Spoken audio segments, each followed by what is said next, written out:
আমার দেশ পত্রিকার সম্পাদক মাহমুদুর রহমানকে মিথ্যা মামলা থেকে নিঃশর্ত মুক্তি দিয়ে পত্রিকাটি প্রকাশের দাবিতে গণমানববন্ধন হয়েছে পিরোজপুরের নাজিরপুর উপজেলায়।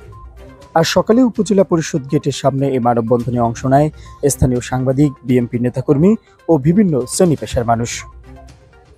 মানববন্ধনে বক্তারা বলেন, আওয়ামী লীগ সরকার কণ্ঠরোধ করতে মাহমুদুর রহমানের বিরুদ্ধে মিথ্যা মামলা দিয়ে দৈনিক আমার দেশ পত্রিকাটি বন্ধ করে দিয়েছিল। এখন সময় এসেছে পত্রিকাটি প্রকাশ করার ও সকল মিথ্যা মামলা প্রত্যাহার করার। এ সময় বক্তারা সাংবাদিক দম্পতি সাগর রুমি হত্যার বিচারের দাবিও জানান।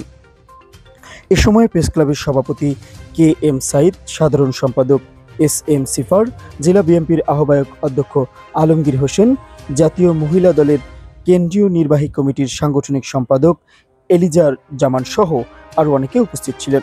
আমাদের পুরো প্রকাশের দাবিতে আজকের এই মানববন্ধনের সম্মানিত সভা